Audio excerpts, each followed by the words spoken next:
Olá, meu nome é Walter Pomar, eu sou professor da Universidade Federal do ABC e integro o Diretório Nacional do Partido dos Trabalhadores.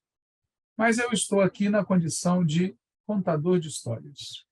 Vou contar a história do Partido dos Trabalhadores, seu nascimento em fevereiro de 1980 até os dias de hoje. Como parte dessa história, eu falarei do funcionamento interno do PT, inclusive das famosas tendências petistas. E, óbvio, também discutirei os desafios presentes e futuros do partido, a começar pelas possibilidades e riscos do terceiro mandato do presidente Lula, iniciado no dia 1º de janeiro de 2023. Isso posto, vamos então começar como é comum em alguns filmes. A long time ago, nasceu um partido chamado Partido dos Trabalhadores. O ato oficial de fundação do PT aconteceu no dia 10 de fevereiro de 1980. Vamos lembrar o que estava acontecendo no Brasil e no mundo naquela época em que o PT foi criado. Em maio de 1979, mais ou menos um ano antes da criação do PT, Margaret Thatcher foi eleita primeira-ministra da Inglaterra.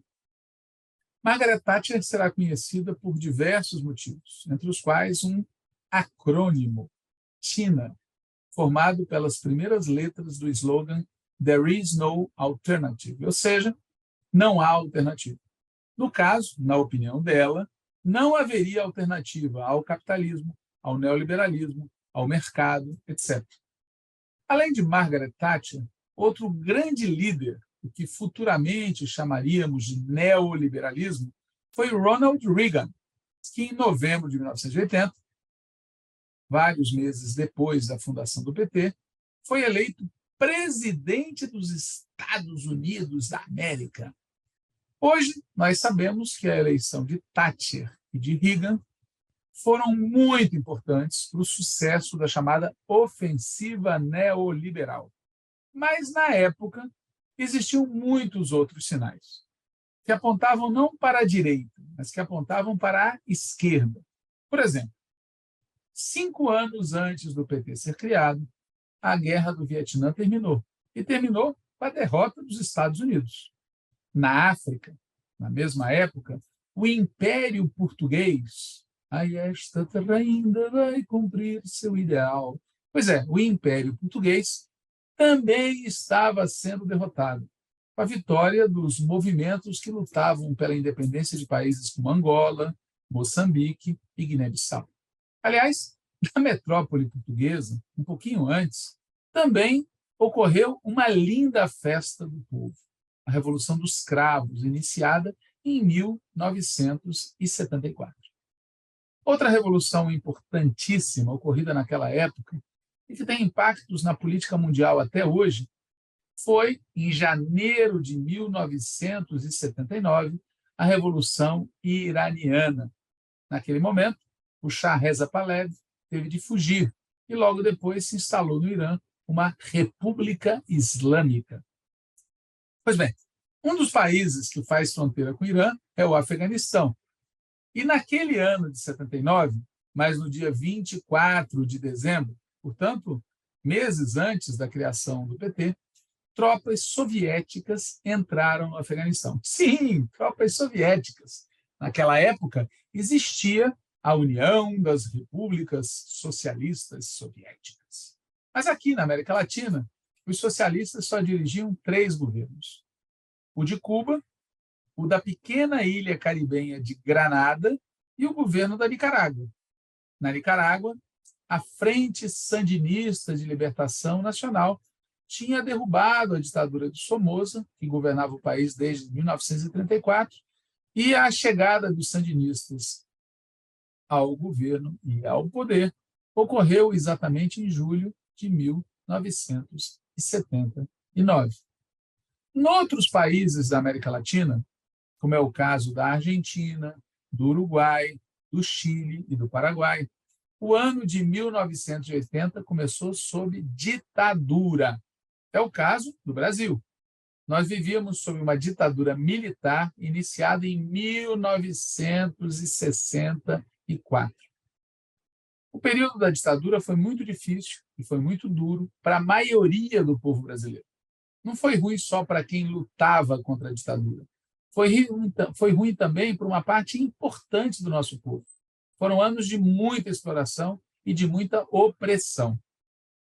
Um dos motivos que levou a classe dominante brasileira a financiar, a apoiar e a sustentar o golpe militar de 1964 e a ditadura militar que veio em seguida, foi o de impedir que o presidente João Goulart e seu governo fizessem as chamadas reformas de base.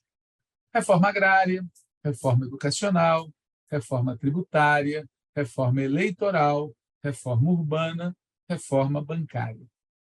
A ditadura tinha como objetivo impedir que o Brasil se tornasse um país democrático e com bem-estar social, um país soberano e que fosse desenvolvido para toda a população, não apenas para uma minoria. Claro, o discurso dos golpistas era outro. O discurso dos golpistas era Deus, família, liberdade e pátria, e contra o comunismo, nossa bandeira nunca será vermelha. E, em nome disso, fizeram todo tipo de barbaridade. Mas, em 1980, estava na cara que a ditadura não iria durar muito mais tempo. Um dos motivos disso era a terrível situação econômica vivida pelo país e, em decorrência, a crescente insatisfação popular com o governo dos militares. Qual a causa daquela terrível situação econômica?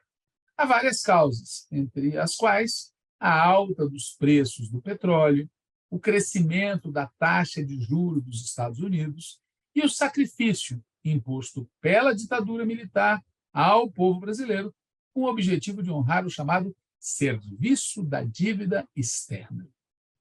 Mas a causa de fundo da situação terrível econômica vivida pelo país no final dos anos 70 e início dos anos 80 era o que chamamos de crise do modelo. O modelo que estava em crise era aquele iniciado com a Revolução de 30 e aprofundado pela ditadura militar iniciada em 1964. Aquele modelo de desenvolvimento transformou o Brasil. De país agrário e agrícola, viramos um país industrializado e urbanizado. Mas o modelo fez isso conservando os piores traços do capitalismo brasileiro. Ou seja, o Brasil se desenvolveu, mas fez isso conservando a riqueza dos que já eram ricos, conservando o poder dos que já tinham poder, conservando a dependência externa do Brasil frente às metrópoles mundiais, no caso, os Estados Unidos. De maneira geral, foram conservadas as características estruturais que marcam a nossa história, em que tivemos mais tempo de colônia do que de país independente, mais tempo de monarquia do que de república, mais tempo de escravidão do que de liberdade. Dito de outra forma, antes de 1930, o Brasil era dependente, desigual e com uma política controlada pelos ricos.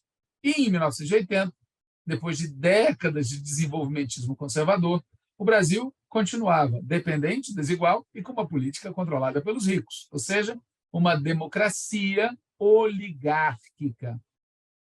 Era algum progresso, mas com muita ordem, como está, aliás, na bandeira nacional. Pois bem, em 1980, esse modelo de desenvolvimento conservador estava em crise.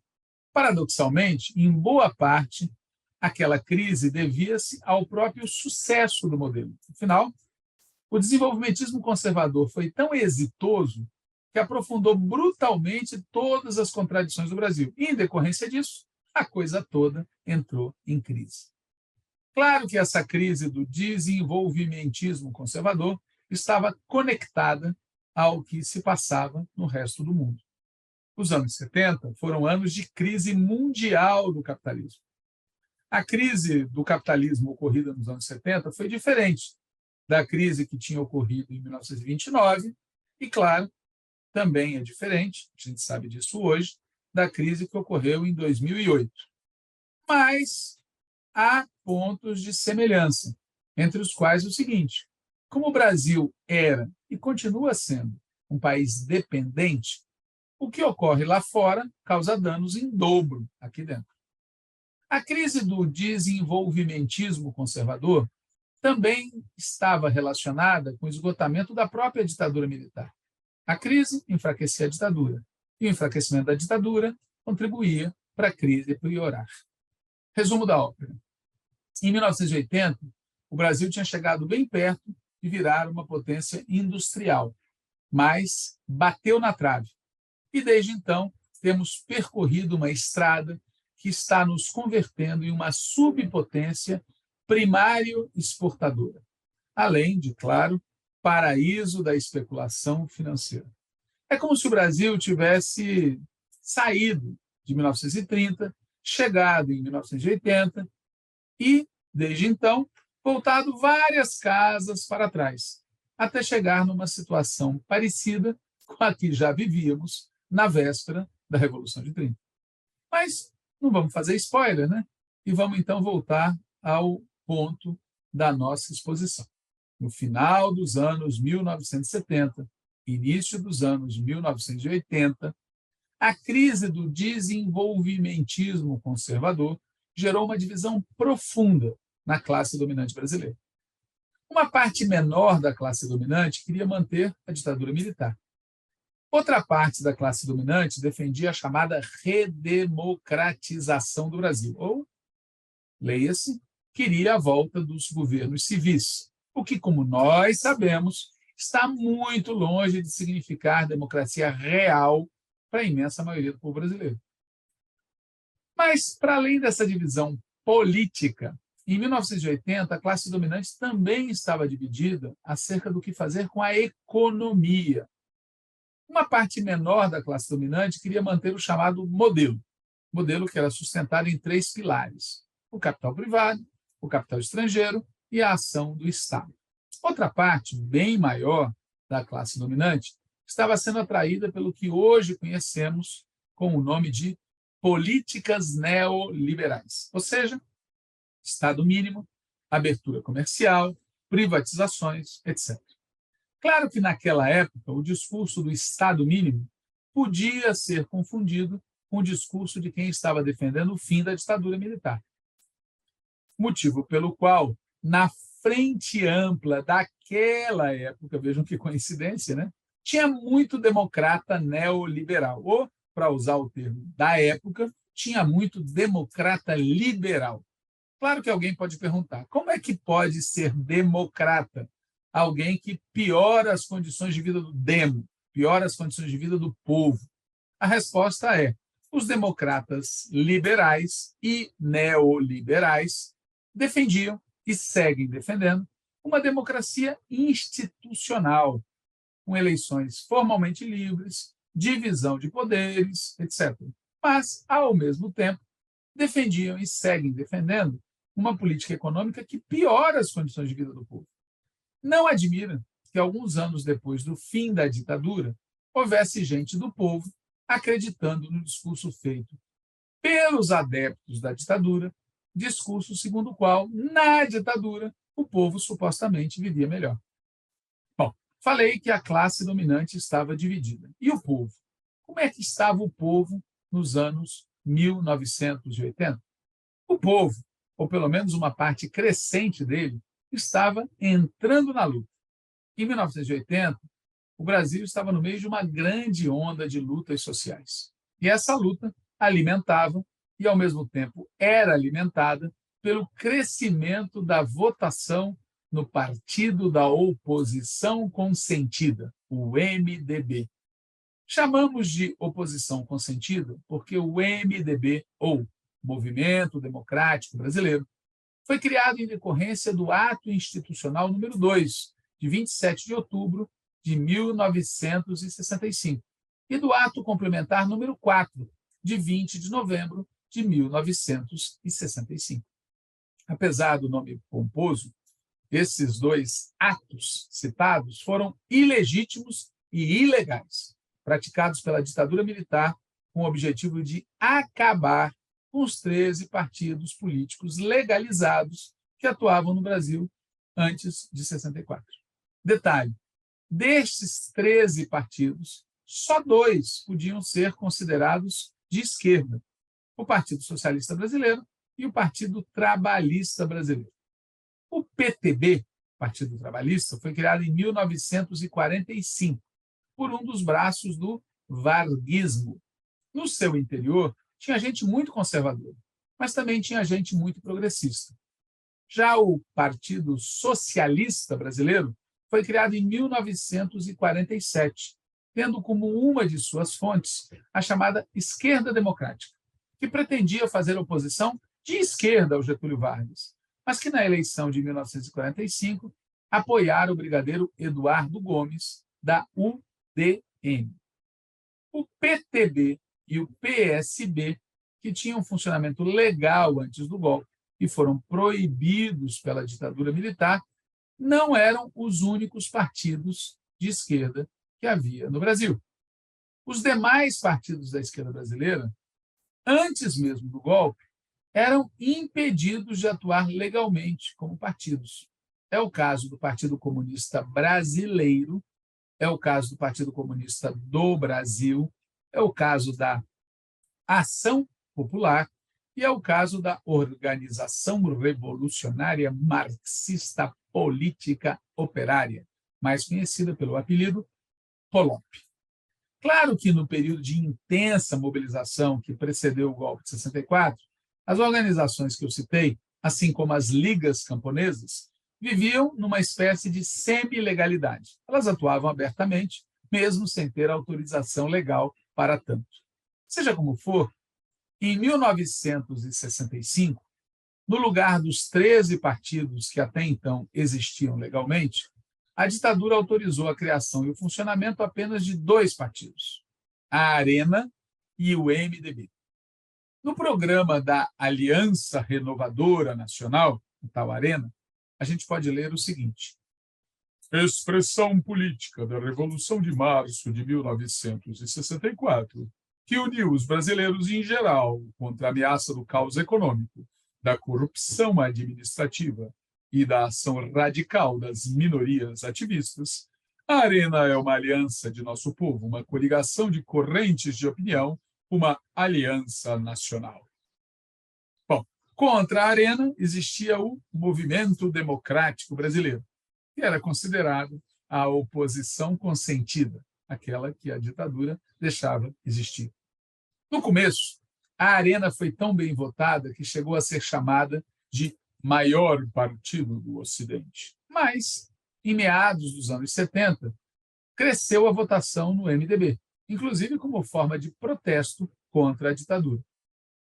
O crescimento da votação no MDB causava um problema muito sério para a ditadura militar. Em tese, o MDB poderia vir a ter maioria no colégio eleitoral, que era quem elegia o presidente da República. Sim, naquela época, o presidente da República não era eleito diretamente. O presidente da República era eleito indiretamente. Pois bem, para evitar que o MDB virasse maioria, a ditadura fez várias coisas. Uma delas foi permitir a volta do pluripartidarismo. Isso foi feito pela Lei Orgânica dos Partidos Políticos, a LOP, que foi aprovada em 1979 pelo Congresso Nacional. A LOP permitia o surgimento de novos partidos, ou, como veremos, permitia também a reorganização dos partidos que existiam antes do golpe. Um dos objetivos da ditadura com esta lei era dividir o MDB, e isso de fato aconteceu. A maior parte dos integrantes da Arena, que até então era o partido da ditadura, se transferiu para o Partido Democrático Social, o PDS, que passou a ser o partido da ditadura. Enquanto isso, parte dos integrantes do MDB abandonaram o partido e se dedicaram a criar novos ou a recriar seus velhos partidos. Dentre os partidos criados na época, 2 que são muito importantes para compreender o que aconteceria no final dos anos 80 e, por tabela, o que acontecerá em seguida. Esses 2 partidos são o PDT, Partido Democrático Trabalhista, e o PT, Partido dos Trabalhadores. Falemos primeiro do PDT. O PDT foi criado por iniciativa, principalmente, do Leonel Brizola. Brizola era um dos líderes da esquerda do antigo Partido Trabalhista Brasileiro. Quando se iniciou a reorganização partidária, Brizola tentou recuperar a legenda do PTB, mas a ditadura operou para entregar o Partido Trabalhista nas mãos de duas figuras de direita, Jânio Quadros e Ivete Vargas. Impossibilitado de recriar o PTB, Brizola decidiu então criar o Partido Democrático Trabalhista. O PDT foi abrigo de muita gente de esquerda, claro que uma esquerda ao estilo brizolista. Mas depois da morte de Brizola, o que havia de mais interessante nesse partido foi se mudando para outros lugares. E hoje o PDT, na maioria das cidades e estados do Brasil, não pode mais ser considerado um partido de esquerda. Desculpas a quem pensa o contrário. Outro partido criado no contexto da reorganização partidária foi, já foi dito, o Partido dos Trabalhadores. Mas antes de falar do PT, é importante lembrar que parte da esquerda brasileira preferiu continuar militando dentro do PMDB, do Partido do Movimento Democrático Brasileiro, para onde foi grande parte dos que atuavam no antigo MDB. O Partido Comunista Brasileiro e o Partido Comunista do Brasil, o PCB e o PCdoB, por exemplo, só sairiam do PMDB em 1986. O Partido Comunista Brasileiro e o Partido Comunista do Brasil têm uma origem comum. Aquele Partido Comunista que foi criado em março de 1922, num congresso realizado na cidade de Niterói, no estado do Rio de Janeiro. Naquela época, o partido se chamava Partido Comunista do Brasil, sigla PCB, Seção Brasileira da Internacional Comunista. Desde sua fundação e durante a maior parte da sua história, o Partido Comunista foi perseguido, foi impedido de atuar legalmente e foi proibido de disputar eleições. Apesar disso, o PC deixou marcas muito importantes na história do Brasil, por exemplo, na luta contra a ditadura Vargas, na oposição aos governos da chamada República Nova, de 1945 até 1964, na resistência contra a ditadura militar. Ao longo dessa história, o Partido Comunista sempre viveu muitas disputas internas e sofreu várias cisões. Uma dessas cisões foi a ocorrida em 1962, dando origem, então, a dois partidos. O Partido Comunista Brasileiro, sigla PCB, e o Partido Comunista do Brasil, sigla PCdoB. Aqui um parênteses, nós, na Escola Latino-Americana de História e Política, fizemos um curso muito interessante sobre a história do comunismo no Brasil, sobre os 100 anos do comunismo no Brasil, e publicamos, em parceria com a editora Cotter, um livro com artigos escritos por professores e professoras que deram aula no referido curso. Busquem e leiam para ter uma ideia de conjunto. Pois muito bem. Tanto o PCB quanto o PCdoB reivindicam, ainda hoje, serem herdeiros diretos do partido criado em 1922. De certa forma, ambos têm razão nessa pretensão. Mas isso é outra história. Tanto o PCB quanto o PCdoB usavam o velho MDB como cobertura para algumas de suas ações. Por exemplo, para lançar candidatos às eleições. E ambos, PCB e PCdoB, decidiram permanecer no PMDB, só saindo depois que lhes foi dado o direito de atuar legalmente, sem disfarces, o que ocorreu em 1986, sob o governo Sarney. Outra organização que atuava no MDB e que permaneceu no PMDB foi o Movimento Revolucionário 8 de Outubro, o MR8. Criado durante a ditadura militar, o MR8 só sairia do PMDB em 2009, quando decidiu criar o partido Pátria Livre. Hoje, o PPL se fundiu com o PCdoB, mas, embora faça parte do PCdoB, os militantes do PPL seguem publicando seu jornal, o famoso Hora do Povo. Portanto, depois da LOP, depois da Lei Orgânica dos Partidos Políticos, aprovada em 1979, parte da esquerda brasileira foi para o PDT, outra parte ficou no PMDB. Mas teve uma terceira parte da esquerda brasileira que decidiu apostar na criação do Partido dos Trabalhadores. Da criação do PT participaram militantes populares, especialmente aqueles vinculados à chamada Teologia da Libertação, atuantes nas comunidades eclesiais de base da Igreja Católica. Participaram da fundação do PT também intelectuais de esquerda, não vinculados a nenhuma organização específica, inclusive figuras muito renomadas, como é o caso de Sérgio Buarque de Holanda, Mário Pedrosa, Antônio Cândido e Florestan Fernandes. Participaram militantes que tinham atuado ou seguiam atuando em organizações clandestinas que faziam oposição armada ou não contra a ditadura militar. E, claro, participaram sindicalistas, com destaque para aqueles que haviam liderado as grandes mobilizações ocorridas no final dos anos 70 e início dos anos 80. Todas as mobilizações daquela época tiveram sua importância. Mas tanto naquela época quanto hoje, todo mundo concorda que as mobilizações que causaram maior impacto foram as greves dos metalúrgicos do ABC. A, de Santo André. B, de São Bernardo. C, de São Caetano. Ou ainda ABCD, no caso D, de Diadema. Ou, se quisermos ser completos, ABCDMRR. Santo André, São Bernardo do Campo, São Caetano do Sul, Diadema, Mauá, Ribeirão Pires e Rio Grande da Serra. Trata-se de um conjunto de cidades que fica entre São Paulo e a Baixada Santista, entre a capital do estado e o principal porto do estado.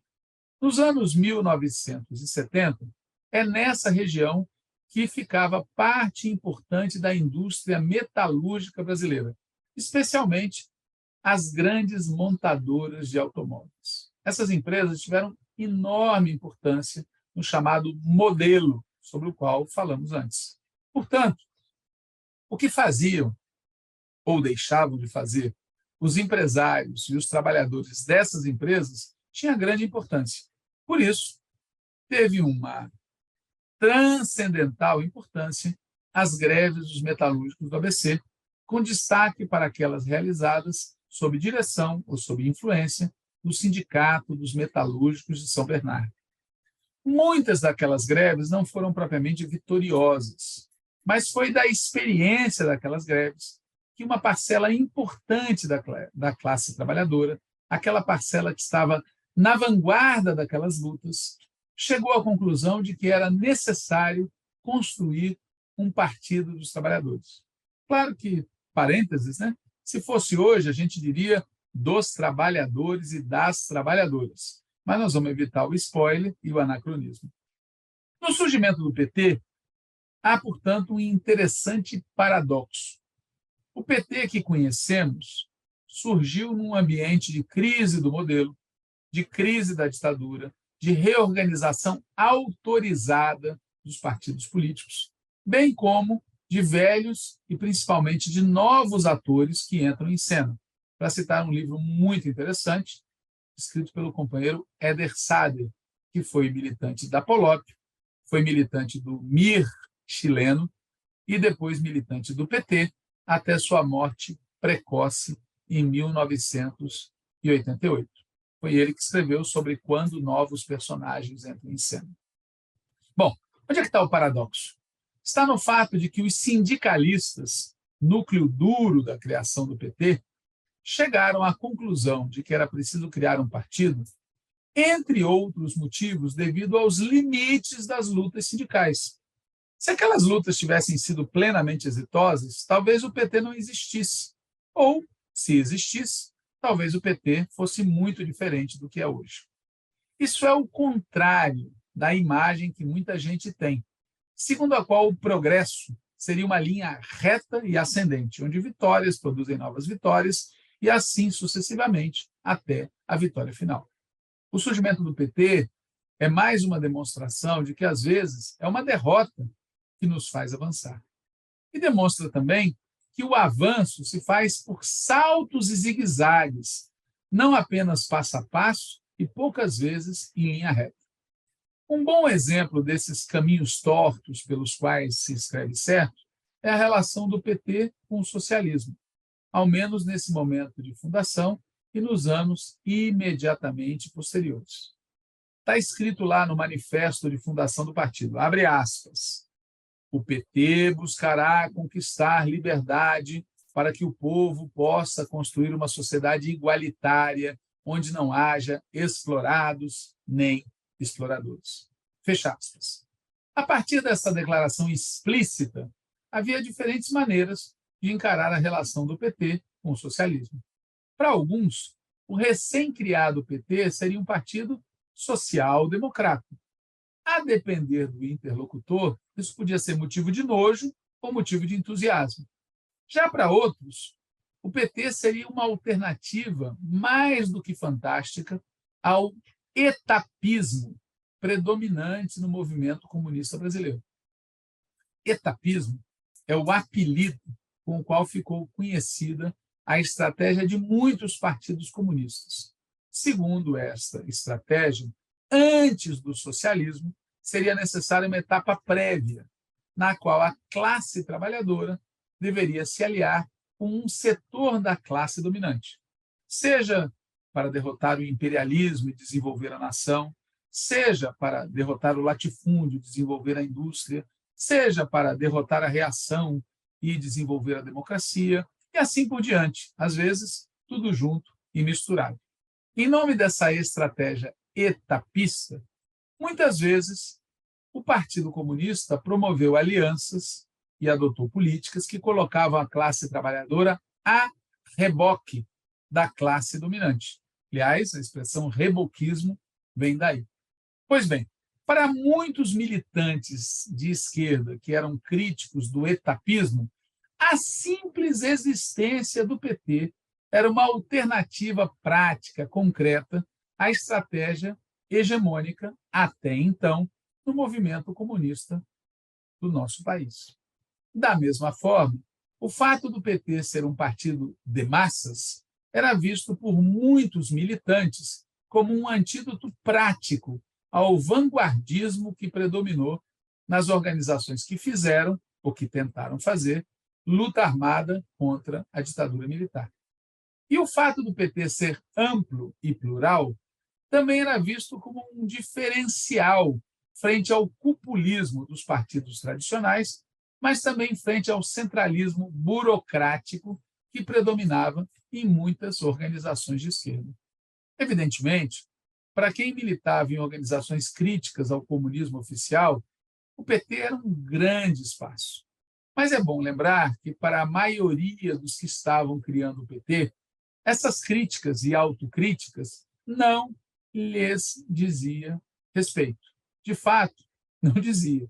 Mas, como a história demonstrou, o fato de você não ter culpa no cartório pelo que aconteceu não te exime de, ali na frente, vivenciar dilemas semelhantes. Às vezes, de te fábula narratur, para citar o Horácio, não o da Mônica e do Cebolinha, mas aquele famoso romano.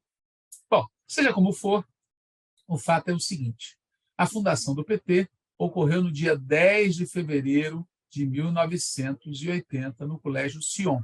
Para os que conhecem, uma vetusta instituição por onde passaram, quando jovens, a Marta Suplicy e, na Unidade Mineira, a Dilma Rousseff. Desde a fundação até hoje, passaram-se mais de 40 anos, 4 décadas de muitas lutas, muitas vitórias e muitas derrotas. Estes, por enquanto, 43 anos, podem ser estudados de diferentes maneiras. No tempo e no espaço de que dispomos, nós vamos contar essa história em 4 grandes capítulos. No primeiro capítulo, eu vou tratar dos tempos heróicos, da fundação, da luta contra a ditadura e da luta contra a transição conservadora, cobrindo os anos que vão de 1980 até 1989.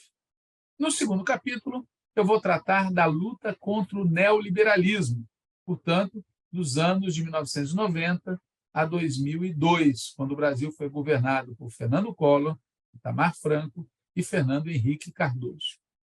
No terceiro capítulo, eu vou tratar dos governos Lula e Dilma, portanto, de janeiro de 2003 a agosto de 2016. E no quarto e último capítulo, eu vou tratar do período da luta contra o golpismo e contra o bolsonarismo, começando no impeachment e vindo até os dias atuais. Bom, se você gostou até aqui, continue conosco no próximo episódio da série Vai Dar PT? O que é o petismo e como funciona o Partido dos Trabalhadores e suas tendências internas, que é uma coprodução da Escola Latino-Americana de História e Política e do Opera Mundi.